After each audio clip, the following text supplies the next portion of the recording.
Beberapa hari kemudian, Andi telah mencapai pegunungan di mana gua tempat tinggalnya berada. Lebih dari 500 km jauhnya dari gua tempat tinggalnya, ada dua orang yang terkunci dalam pertarungan tegang satu sama lain. "Kakak Jin, mengapa kamu mengikutiku sampai ke tempat ini? Apakah aku melakukan sesuatu yang menyinggungmu?" Pria yang berbicara tidak lain adalah orang yang telah bertarung dengan Handi memperebutkan tanah roh, dan orang yang berhadapan dengannya adalah si gendut bermarga Jin. Keduanya memiliki hubungan yang relatif baik, tetapi mereka tampaknya berada di ambang pertempuran. "Tentu saja tidak, Saudara Wen. Saya kebetulan melewati tempat ini, dan saya melihat Anda berhenti di sini. Jadi saya berpikir untuk menyapa Anda," jawab si gendut dengan ekspresi polos. "Kamu kebetulan lewat dan kamu berpikir kamu akan menyapaku. Apakah kamu pikir aku bodoh? Siapa yang akan datang ke tempat terpencil seperti ini tanpa alasan? Dan jika kamu ingin menyapaku, apakah perlu mengikutiku selama hampir 10.000 km sambil menggunakan teknik penyembunyian untuk menyembunyikan kehadiranmu?" Pria itu menginterogasi. "Haha, saya juga merasa aneh Anda datang ke tempat seperti ini. Jika saya ingat dengan benar, ini adalah wilayah tanah roh yang Anda perjuangkan, tetapi pada akhirnya kalah." Mata si gendut menyipit dengan tatapan licik. Apakah aku harus menjelaskan padamu, Kakak Jin?" Ekspresi pria itu menjadi gelap secara signifikan. "Tidak perlu marah, Saudara Wen. Saya di sini hanya untuk mengingatkan Anda bahwa tanah roh ini sekarang memiliki pemilik. Saya takut Anda akan melakukan sesuatu yang sembrono dan membuat Anda terkena masalah. Apa yang Anda coba cari di tempat ini? Mengapa Anda tidak memberitahu saya, dan saya akan membantu Anda?" Pria bermarga Wen menengus dingin dan tidak mengatakan apa-apa lagi, tetapi cahaya ganas berkilauan di matanya. Tiba-tiba, cahaya hijau menyala di belakang si gendut, dan seutas benang hijau tipis muncul dari udara tipis. Benang itu kemudian langsung berubah menjadi jaring hijau besar yang turun ke arahnya. Seluruh proses benar-benar tanpa suara, dan si gendut tampaknya tidak menyadari ada sesuatu yang salah saat dia terus menilai Wang dengan senyum palsu di wajahnya.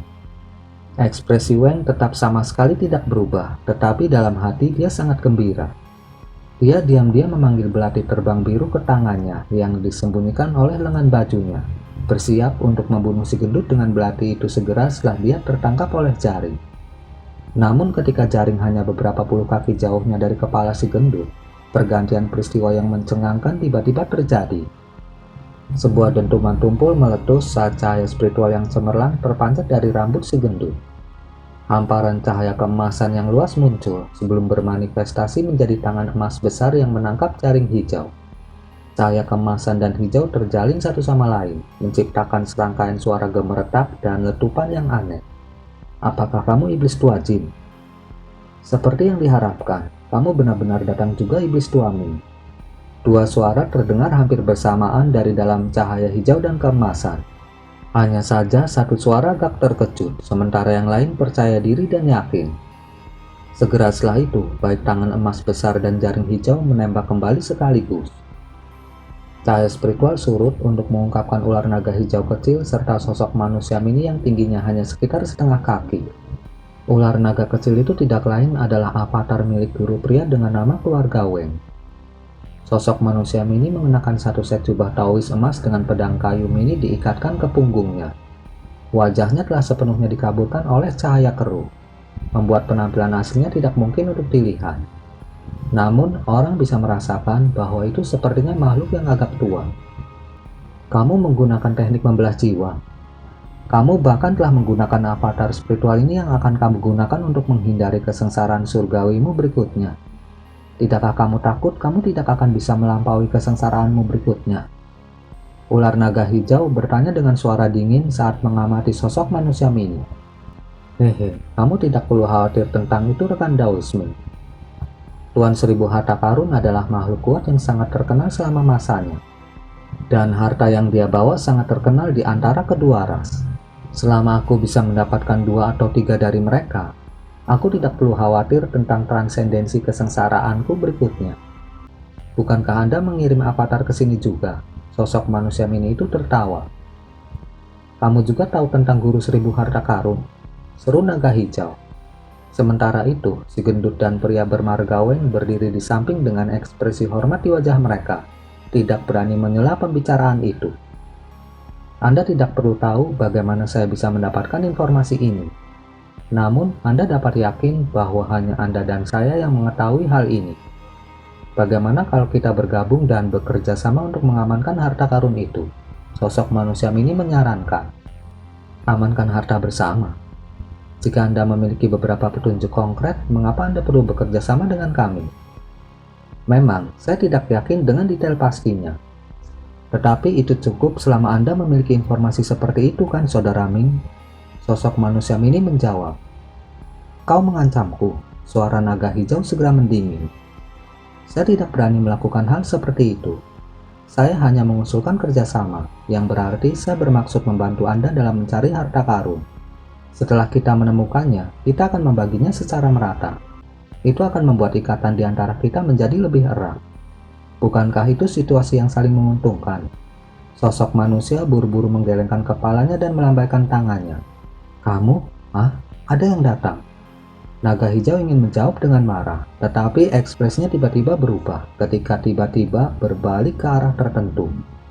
Sosok manusia mini juga melirik ke arah itu, dan ekspresinya juga menjadi gelap. Sepertinya pemilik tanah sudah kembali. Anda harus membuat keputusan tentang kerjasama kita, rekan Dawis.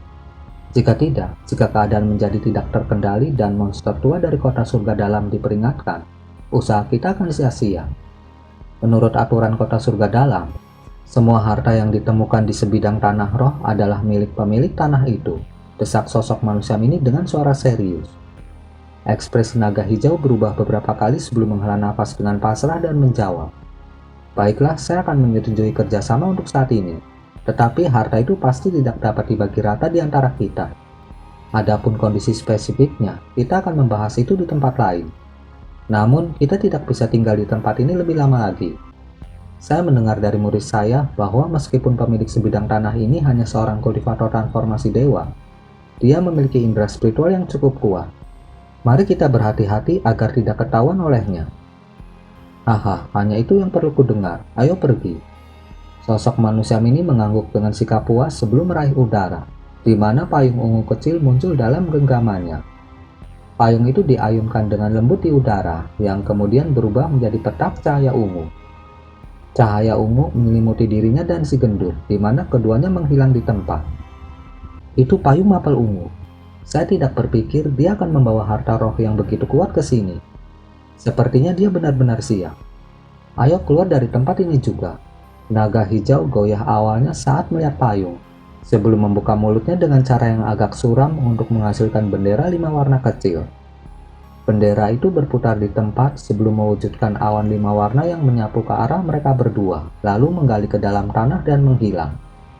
Kedamaian dan ketenangan kembali berlanjut, seolah-olah tidak pernah terjadi apa-apa di tempat itu. Beberapa waktu kemudian, seberkas cahaya biru melesat dari kejauhan, di mana ada seorang pria muda dengan serangkaian fitur biasa. Pria ini tidak lain adalah Hanli. Ketika seberkas cahaya biru terbang ke udara di atas palung di tanah di bawah, garis cahaya berputar di sekitar area sekitarnya selama beberapa putaran sebelum surut untuk mengungkapkan Hanli melayang di udara. Dia melirik sekelilingnya saat sedikit kebingungan muncul di wajahnya. Dia baru saja mendeteksi apa yang tampaknya menjadi petunjuk fluktuasi ki spiritual di sini. Meskipun sangat lemah dan menghilang dalam sekejap, pasti tidak salah. Sosok manusia mini dan naga hijau yang berhadapan sebelumnya adalah kultivator tempering spasial. Tetapi mereka berdua adalah avatar. Setelah mengolah teknik perkembangan hebat, indera spiritual Hanli jauh lebih kuat daripada seorang kultivator transformasi dewa, dan hanya sedikit lebih rendah dari makhluk kuat tempering spasial awal.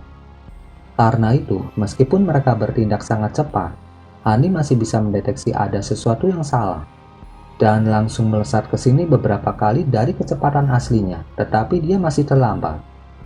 Hanli melepaskan indera spiritualnya untuk dengan cepat memeriksa area dalam radius beberapa ratus kilometer di sekitarnya, tapi sia-sia. Ekspresinya langsung menjadi gelap.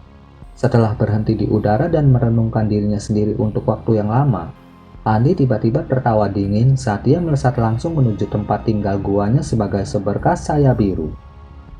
Pada titik ini, ular naga hijau dan sosok manusia emas sudah ribuan kilometer jauhnya. Jadi mereka secara alami tidak menyadari fakta bahwa kehadiran mereka telah terdeteksi. Mereka saat ini berada di gunung terpencil mendiskusikan detail kerjasama mereka. Begitu Hani kembali ke tempat tinggal guanya, dia segera mengaktifkan batasan di dekatnya sebelum masuk ke salah satu ruang penyempurnaan alam. Dia menghabiskan 3 hari 3 malam di sana, dan ketika dia muncul kembali dari ruangan, dia membawa platformasi segi 8 aneh yang berkilauan dengan cahaya perak. Dan manik-manik giok seukuran kacang yang tak terhitung jumlahnya dari semua jenis warna yang berbeda telah ditambahkan dari gelang penyimpanannya. Manik-manik giok ini semuanya sangat halus, dan satu atau beberapa rune perak telah diukir di dalamnya, yang semuanya tertulis dalam teks perak miring. Ini adalah jenis harta karun khusus yang ditemukan oleh Hanli yang dikenal sebagai manik ribuan naga. Dia telah mengembangkan harta karun seperti itu setelah menggunakan jenis jimat yang dijelaskan pada setengah halaman buku giok emas sebagai referensi. Harta karun ini tidak sulit untuk disempurnakan, dan mereka tidak memiliki kemampuan menyerang atau bertahan. Namun, mereka adalah perangkat sensorik yang sangat berguna, dan setiap manik dapat melakukan pengawasan di area dengan radius beberapa puluh kilometer. Jika ada fluktuasi ki spiritual yang muncul di dalam area pengawasan, Handi akan dapat memastikan lokasi kasarnya menggunakan platformasinya, bahkan dari jarak ratusan ribu kilometer. Tentu saja, tindakan pengawasan seperti itu tidak dapat dilakukan hanya dengan mengubur manik-manik itu dengan santai ke dalam tanah. Tidak hanya mereka harus ditempatkan dalam formasi mantra khusus, lokasi di mana manik ribuan naga dikuburkan harus memiliki platformasi sebagai pusatnya. Dengan begitu, mereka akan dapat beresonansi satu sama lain. Tetapi formasi besar-besaran diperlukan untuk memfasilitasi ini.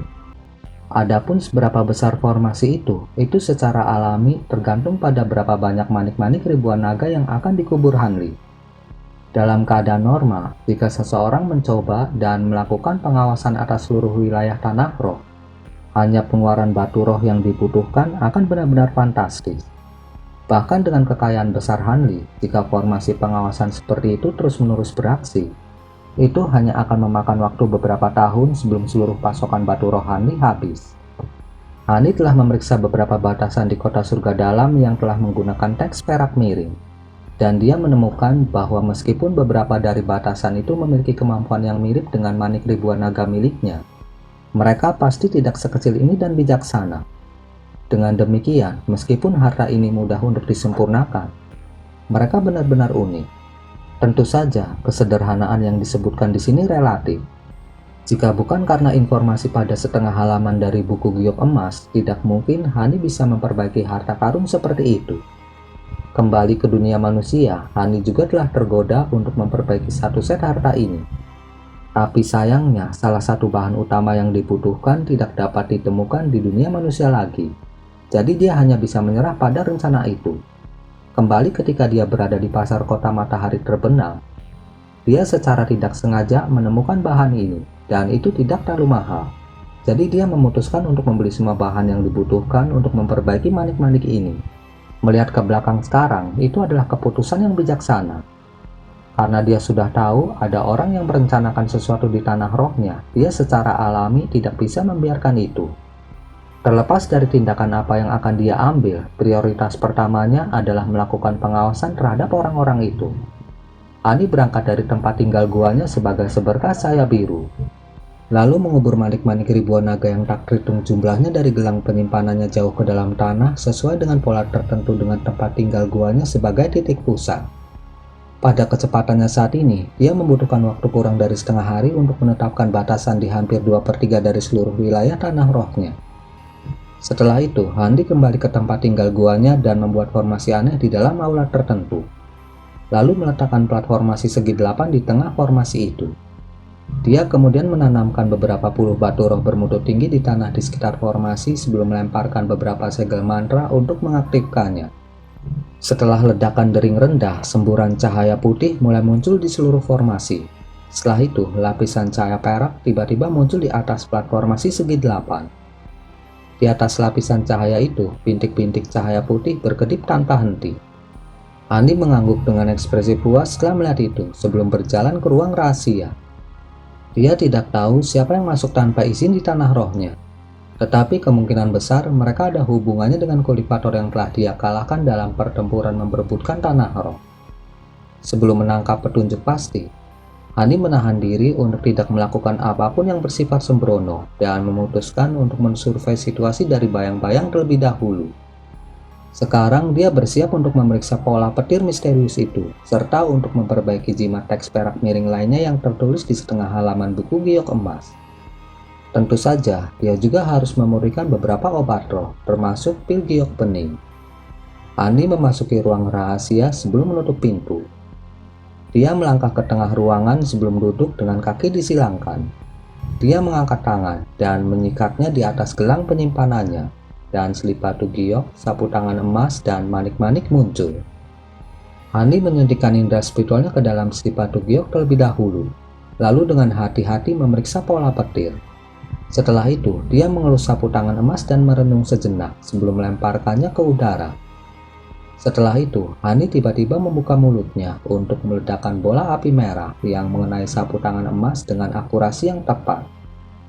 Cahaya keemasan menyala dan bola api itu padam, tetapi sapu tangan itu tetap tidak terluka sama sekali. Hani mengangkat alisnya saat dia mengerahkan jarinya ke sapu tangan, meluncurkan lonjakan es tembus pandang ke arahnya. Lonjakan es juga berkurang menjadi ketiadaan setelah kilatan cahaya spiritual. Sedikit kejutan muncul di wajah Hanli. Mungkinkah sapu tangan ini kebal terhadap kekuatan 5 elemen? Dengan pemikiran itu, Hani menjadikan jari untuk mengeluarkan semburan pedang emas Ki. Pada kesempatan ini, sapu tangan dibelah dua dengan mudah sebelum berubah menjadi benang emas tipis yang tak terhitung jumlahnya yang dengan cepat menghilang. Alis Hani berkerut saat dia mengangguk pada awalnya sebelum menggelengkan kepalanya. Dia kemudian mengalihkan perhatiannya ke manik-manik emas di tangannya. Kekuatan petir yang tertanam di dalam manik ini tampaknya sangat tidak stabil. 1 jam kemudian, ledakan dahsyat tiba-tiba meletus di dalam ruang rahasia. Dinding ruangan tiba-tiba hancur, meskipun telah diperkuat oleh banyak lapisan pembatasan. Busur petir emas yang setebal mangkuk besar melonjak dengan keras di udara. Seolah-olah itu adalah ular emas yang tak terhitung jumlahnya menari di tengah cahaya keemasan yang cemerlang. Tepat pada saat itu, suara dering yang tajam meletus dari pusat cahaya keemasan. Sebuah gunung kecil berwarna hitam pekat kemudian muncul, dan mulai memancarkan cincin cahaya abu-abu keruh. Segera setelah cahaya abu-abu menyapu udara, semua busur emas petir menghilang. Tetapi ular naga petir emas telah terbentuk di dalam cahaya esensi surgawi. Ular naga petir berjuang mati-matian dalam upaya untuk melarikan diri. Di kaki gunung kecil itu, Hani duduk bersila di tengah area dengan radius sekitar 10 kaki. Selain dari area itu yang tetap sama sekali tidak terluka, di tempat lain di ruang rahasia telah rusak parah oleh busur petir emas. Hani seolah-olah bertengger di atas pilar di tengah kawah raksasa, menciptakan pemandangan yang sangat aneh untuk dilihat. Hani melirik gunung kecil dan ular naga petir emas, lalu menilai sekelilingnya dan ekspresi gembira muncul di wajahnya. Kekuatan manik-manik petir telah meningkatkan kekuatan petir penakluk iblis lebih dari 10 kali lipat.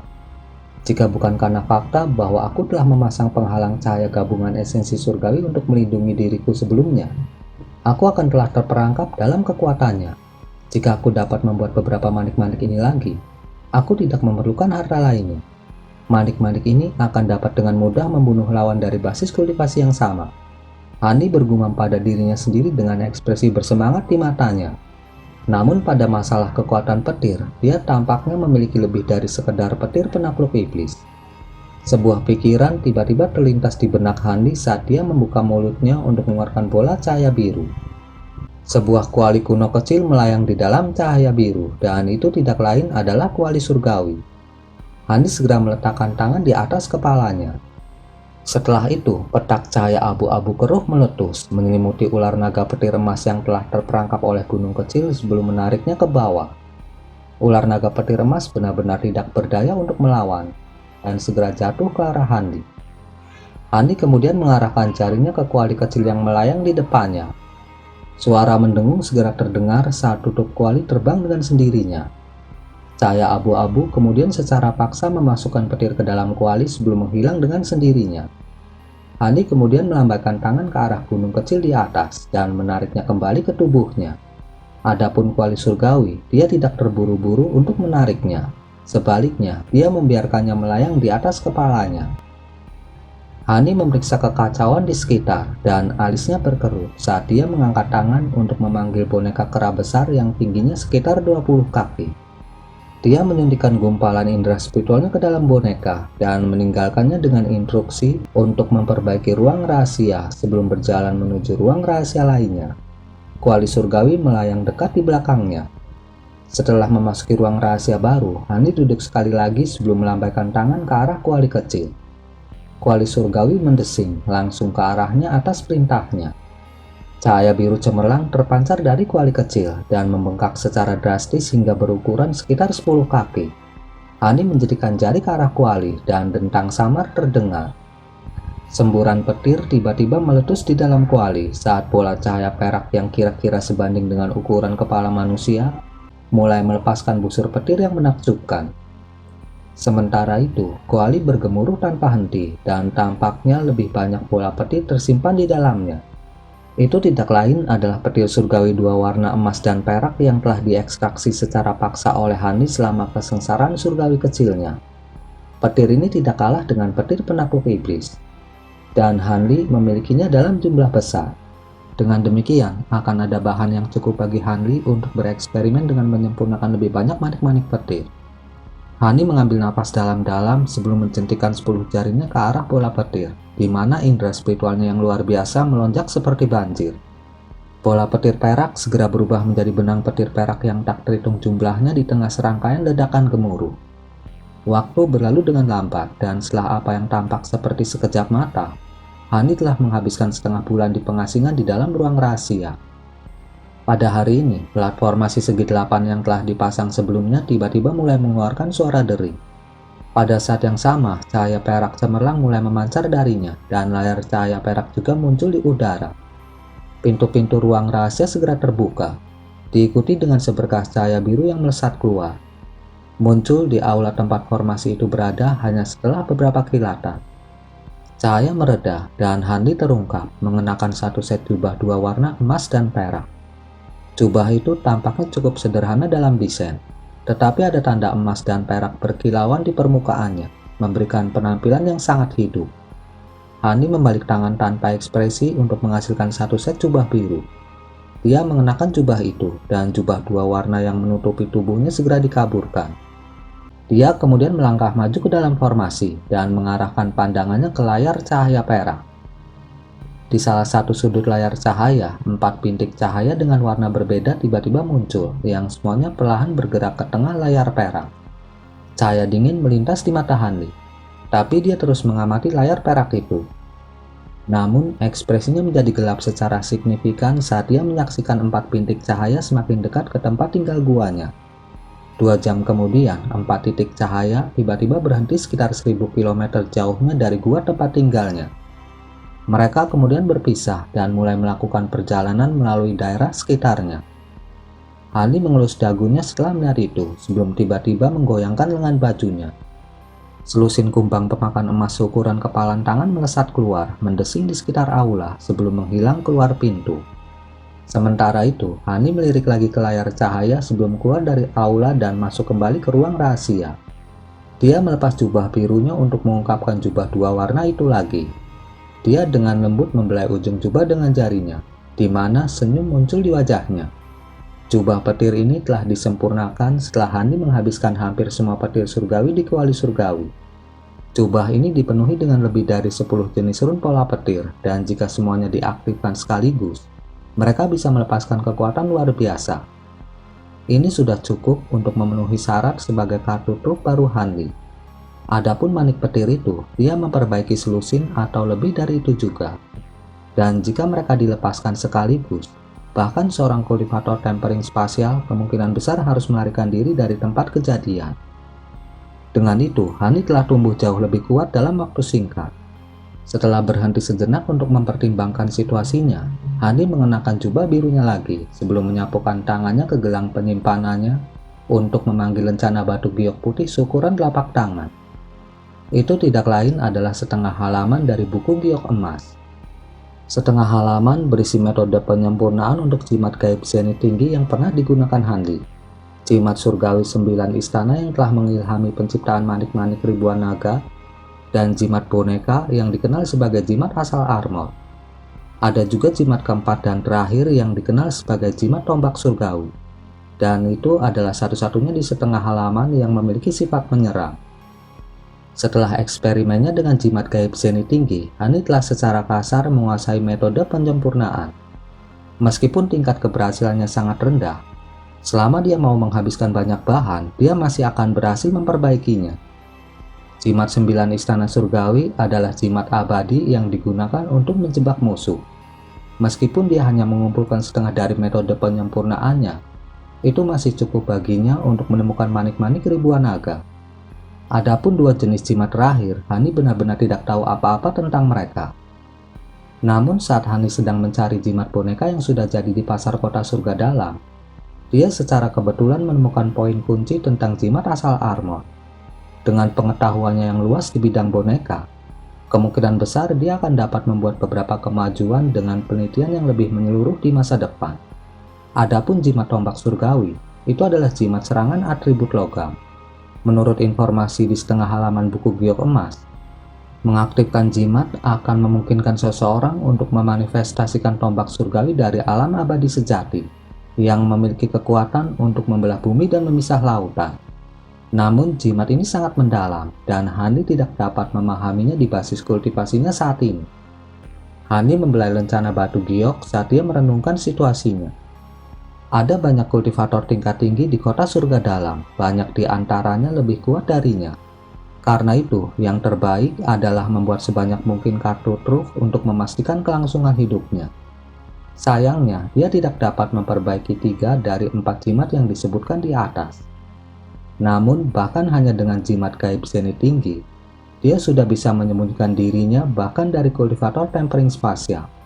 Jika dia bisa memperbaiki beberapa dari itu, maka itu pasti akan terbukti sangat berguna.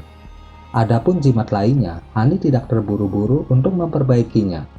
Dia hanya harus melakukan penelitian lebih lanjut tentang mereka di masa depan. Dengan pemikiran itu, Hani menjentikan pergelangan tangannya dan cahaya biru terang meletus dari gelang penyimpanannya. Cahaya biru menyapu ke bawah tanah sebelum surut untuk mengungkapkan serangkaian kotak brokat dan batu giok dengan ukuran berbeda serta beberapa botol dan labu. Hani membuat gerakan meraih ke tanah, di mana sebuah kotak brokat segera terbang ke arahnya. Dia melepaskan tutup kotak untuk mengungkapkan bagian kulit merah dari binatang yang tidak dikenal. Namun, cahaya spiritual yang berkilauan di permukaannya menunjukkan bahwa itu bukan milik binatang iblis biasa. Hani segera melemparkan bagian kecil dari kulit binatang ke udara sebelum membuka mulutnya. Suara tergagap terdengar mengikuti bola cahaya spiritual biru yang sepenuhnya menyelimuti kulit binatang itu. Hani membuat segel tangan dan warna cahaya spiritual seketika berubah drastis, berubah menjadi api merah tua. Adegan aneh terungkap. Tidak hanya kulit binatang itu tidak terbakar sampai garing oleh api merah, cahaya spiritual yang memancar darinya menjadi lebih menyilaukan, sementara permukaannya berangsur-angsur menjadi tembus cahaya. Saat ini, Hani mengarahkan jarinya ke beberapa botol giok lainnya. Botol-botol itu segera terbuka dengan sendirinya, dan bubuk warna berbeda muncul dari dalam sebelum menghilang ke dalam api dalam sekejap. Serangkaian kresek dan letupan terdengar saat bubuk berubah menjadi cahaya spiritual dengan warna berbeda yang menyuntikkan diri ke kulit binatang itu. Permukaan kulit binatang transparan segera diterangi dengan cahaya yang meriah. Hani terus membuat segel tangan, tetapi matanya sudah tertutup. Selain suara gemeretak dan letupan dari api merah, tidak ada suara lain yang terdengar di dalam ruang rahasia. 2 bulan berlalu dalam sekejap. Selama waktu itu, ledakan besar akan meletus di dalam ruang rahasia setiap beberapa hari. Hanya setelah selusin siklus ini, ruang rahasia menjadi sunyi senyap. Setengah bulan kemudian, pintu kamar rahasia dibuka. Hani muncul dari dalam dengan alis berkerut sebelum segera bergegas menuju aula. Masih ada cahaya spiritual samar yang berkilauan di sana, dan layar cahaya perak serta 4 titik cahaya di atasnya menjadi sangat kabur dan tidak jelas. Hani segera mengganti batu roh bermutu tinggi di sekitar formasi dengan yang baru sebelum mengaktifkannya lagi. Cahaya perak yang menusuk tiba-tiba terpancar dari pelat formasi segi 8, dan semua yang ada di layar cahaya perak menjadi terlihat jelas lagi. Hani mengarahkan pandangannya ke arah titik cahaya dengan ekspresi gelap. 4 bintik cahaya yang telah terpisah sebelumnya telah berkumpul bersama sekali lagi, dan mereka hanya berjarak sekitar 200 km dari guanya. Ada dua alasan di balik keputusan Hani untuk keluar dari kamar rahasia.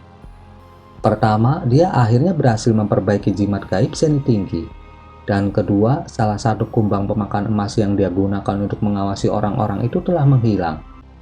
Hani tidak tahu apakah itu telah terperangkap atau terbunuh. Sebelum ini, jiwa baru lahir kedua Hani yang bertanggung jawab untuk memurnikan obat-obatan roh di gua tempat tinggal telah memberitahu Hanli bahwa bintik-bintik cahaya itu telah berada di lokasi yang sama selama beberapa hari. Mungkinkah mereka sudah menemukan apa yang mereka cari? Dengan pemikiran itu, Hani tiba-tiba duduk di depan layar cahaya dengan kaki disilangkan, menilai layar dalam diam. 3 hari berlalu, namun bintik-bintik cahaya itu masih belum menunjukkan tanda-tanda bergerak. Akhirnya pada pagi hari keempat, Hani menghela nafas pelan dan bangkit. Tampaknya dia harus melakukan perjalanan ke sana bagaimanapun caranya. Terlepas dari niat apa yang dimiliki orang-orang itu, jika mereka menimbulkan masalah di wilayah tanah rohnya, dia berpotensi harus menanggung konsekuensinya. Bagaimanapun, jarak beberapa ratus kilometer dapat ditempuh dalam sekejap mata bagi para kultivator seperti mereka. Orang-orang itu mengintai begitu dekat dengannya, bagaimana dia bisa fokus pada kultivasi. Karena itu, yang terbaik baginya adalah memeriksa tempat kejadian secara langsung. Tentu saja, jika mereka telah menemukan sesuatu yang berharga, maka dia tidak akan keberatan untuk mencoba mengambilnya dari mereka. Hani telah menghadapi kultivator tempering spasial di masa lalu, dan dia yakin dengan kemampuannya untuk melarikan diri dari mereka bahkan jika dia tidak bisa menang dalam pertempuran. Secara khusus, dia baru saja menyempurnakan jubah petir, manik-manik petir, dan jimat gaib seni tinggi. Jadi dia merasa lebih yakin. Sementara itu, keempat orang itu sama sekali tidak menyadari fakta bahwa mereka berada di bawah pengawasan dari manik-manik ribuan naga, dan tidak mungkin ada kultivator tahap integrasi tubuh di antara mereka. Dengan pemikiran itu, Hani naik ke udara sebagai seberkas cahaya biru dan berangkat dari gua tempat tinggalnya. Setelah keluar dari gua tempat tinggal, Hani mulai melantunkan sesuatu. Setelah itu, dia perlahan-lahan menjadi transparan. Teknik penyembunyian ini tidak seefektif jimat gaib seni tinggi, tetapi juga sangat sulit bagi siapapun untuk melihatnya, kecuali mereka memeriksa Hani dengan hati-hati dengan indera spiritual mereka. Oleh karena itu lebih dari cukup untuk menghindari deteksi. Detik berikutnya, Hani terbang menuju lokasi yang ditentukan di layar cahaya. Itu hanya beberapa ratus kilometer jauhnya, dan pada kecepatan Hanli saat ini, tidak akan butuh waktu lama baginya untuk sampai ke sana. Saat target semakin dekat, Hani diam-diam turun ke tanah. Cahaya spiritual di sekitarnya kemudian berubah menjadi kuning saat dia terus maju dengan menggali tanah dan menggunakan teknik gerakan buminya. Dalam prosesnya, Hani membuat segel tangan untuk menguburkan auranya dengan sempurna.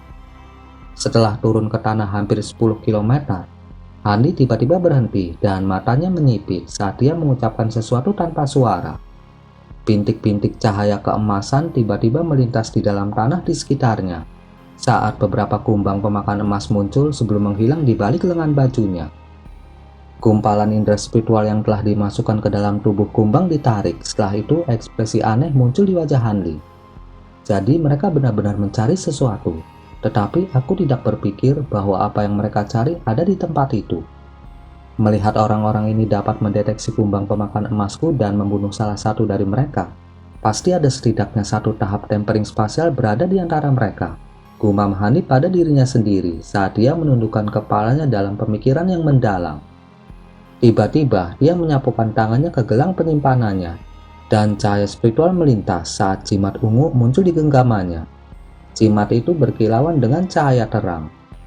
Ada run perak yang tak terhitung jumlahnya berkedip di atasnya. Itu tidak lain adalah jimat gaib seni tinggi yang baru saja disempurnakannya. Karena peningkatan bahan dan metode penyempurnaan yang digunakan, jimat ini jauh lebih kuat daripada yang sebelumnya. Hani tidak yakin dengan kemampuannya untuk mendekati lebih jauh tanpa terdeteksi oleh kultivator tempering spasial.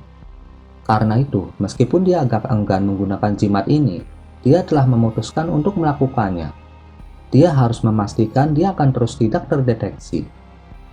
Jimat itu cukup berharga, tetapi secara alami tidak bisa dibandingkan dengan hidupnya. Selanjutnya, karena fakta bahwa jimat gaib seni tinggi telah disempurnakan pada kesempatan ini, itu bukan lagi alat sekali pakai. Itu bisa digunakan kembali sampai kekuatan yang ada di dalamnya habis. Jimat ungu meledak dan beberapa rune teks perak miring yang berkilauan muncul sebelum menari di sekitar Hanli. Hani melemparkan beberapa segel mantra dengan ekspresi serius di wajahnya. Rune di sekelilingnya kemudian berubah menjadi awan kabut perak yang menyelimutinya dalam sekejap mata. Kabut perak menghilang beberapa saat kemudian dan Hani benar-benar menghilang. Begitu dia menghilang di tempat, Hani merasakan perbedaan antara jimat gaib seni tinggi ini dan yang terakhir. Pada saat ini, dia bahkan bisa memanfaatkan semua hartanya serta sejumlah besar kekuatan spiritualnya. Tentu saja, dia mampu menggunakan sumber daya itu. Tetapi jika dia melepaskan harta atau teknik yang terlalu kuat, maka efek tembus pandang dari jimat itu akan hilang. Meski begitu, Hani sudah sangat senang. Paling tidak, dia akan dapat mengambil inisiatif dan meluncurkan gelombang serangan pertama jika dia memilih untuk melakukannya. Karena itu, dia segera melanjutkan menuju tujuannya. Setelah terbang beberapa kilometer lagi, tubuh Hani mulai perlahan melayang ke atas. Ketika Hani muncul tanpa suara di permukaan tanah lagi, dia melihat sekeliling untuk menemukan bahwa dia berada di tengah-tengah gunung berbatu yang suram dan tandus. Cukup aneh, tanah tandus seperti itu bisa ada di sini, mengingat sebidang tanah ini berada di atas Nadiro. Kembali ketika Hani sedang mensurvei keseluruhan plot tanah rohnya, dia telah mengidentifikasi ini sebagai tempat yang agak aneh dan mencari melalui area terdekat. Namun dia tidak menemukan apapun. Pada saat itu, dia sedang terburu-buru untuk membangun gua tempat tinggalnya. Jadi dia dengan cepat pergi, menyimpulkan bahwa gunung ini memiliki ki spiritual yang jarang hanya karena beberapa penyebab alami. Meskipun kejadian seperti itu sangat jarang terjadi untuk sebidang tanah yang berada di atas Nadiro, masih ada beberapa kejadian. Namun Hani secara alami masih agak skeptis tentang tempat ini dan berencana untuk kembali untuk pemeriksaan lebih dekat ketika dia memiliki waktu luang. Sekarang keempat orang itu telah berlama-lama di dekatnya selama beberapa hari. Jadi pasti ada sesuatu yang salah dengan gunung ini. Hani mengerutkan alisnya saat dia mencerna informasi yang ditransfer kembali kepadanya oleh beberapa gumpalan indera spiritual. Dia kemudian bergoyang dan melayang ke atas menuju puncak gunung. Tubuhnya saat ini sangat ringan, dan dia segera mencapai puncak gunung sebelum melayang di udara dengan cara yang benar-benar diam. Dia mengarahkan pandangannya ke bawah untuk menemukan bahwa itu masih berupa gunung berbatu di bawah. Tampaknya benar-benar identik dengan bagaimana terakhir kali dia berada di sini. Hani mengangkat alis saat dia menyapu indera spiritualnya ke bawah, tetapi tidak menemukan apapun. Setelah merenung sejenak, dia tiba-tiba membuat segel tangan dan menyuntikkan kekuatan sihirnya ke matanya dalam hiruk-pikuk. Tiba-tiba, cahaya biru yang tajam melintas jauh di dalam pupil mata Hanli. Saat dia mengaktifkan mata roh, penglihatan terangnya secara maksimal. Kali ini, dia berhasil menemukan sesuatu dengan cepat. Ada 8 pilar cahaya redup yang naik dari tanah di sekitar gunung, menciptakan formasi persegi panjang aneh yang menyelimuti seluruh puncak gunung. Hani tidak tahu harta aneh macam apa yang telah memanifestasikan pilar cahaya. Tapi bukan hanya formasi yang diciptakan sama sekali tidak terlihat dan tidak berwarna. Itu bahkan tidak mengeluarkan fluktuasi ki spiritual. Tidak heran dia tidak dapat menemukan formasi, bahkan dengan indera spiritualnya yang sangat kuat. Tampaknya pembatasan sementara ini dibuat oleh keempat orang itu. Jika bukan karena fakta bahwa Hani terus-menerus memantau lokasi mereka, sebenarnya sangat tidak mungkin dia akan melacak mereka di sini dan melihat melalui pembatasan ini. Namun, meskipun pembatasan ini sangat tidak jelas, kemampuan utamanya adalah penyembunyian, dan itu tidak benar-benar menimbulkan banyak hambatan. Dengan penguasaan mantra formasi Hanli saat ini, Dia dengan cepat dapat menilai formasi itu sebelum membuat segel tangan dan turun ke formasi tanpa rasa takut. Adegan yang luar biasa terjadi. Setelah bersentuhan dengan tubuh kecil Hanli, formasi tak kasat mata itu tidak menunjukkan reaksi apapun. Dia bisa dengan mudah melewati batasan itu, lalu menghilang sepenuhnya ke puncak gunung. Cukup jelas bahwa tubuh Hanli saat ini setelah menggunakan jimat tembus pandang mampu mengabaikan batasan normal. Hanli menggali ke dalam bumi lebih dari 200 kaki. Setelah itu bola cahaya biru muncul di bawahnya.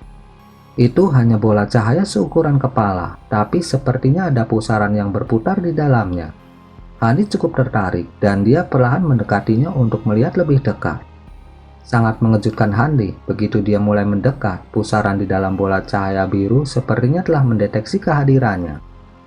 Itu segera meledakkan ledakan cahaya 7 warna yang cemerlang, yang diikuti oleh Hanli yang tersapu ke dalam pusaran dalam sekejap. Hanli benar-benar lengah dan terkejut. Setelah perjuangan singkat, dia menemukan bahwa dia tidak dapat melepaskan diri dari kekuatan besar yang muncul di sekitarnya. Sebelum dia memiliki kesempatan untuk mencoba melepaskan harta atau teknik yang kuat, sekelilingnya kabur, dan dia muncul di tempat yang sama sekali asing, seolah-olah melalui teleportasi seketika. Pada saat yang sama, tubuhnya yang tidak berwujud kembali terlihat. Pada saat yang sama, cahaya ungu melintas di dadanya saat jimat ungu muncul dari udara tipis. Hanli segera meraih jimat sebelum menyatukan tangannya, dan mengikuti kilatan cahaya spiritual, jimat gaib zenith tinggi menghilang. Tidak ada gunanya mengaktifkannya kembali, karena ada 2 orang yang berdiri di dekatnya, dan mereka sudah menemukannya.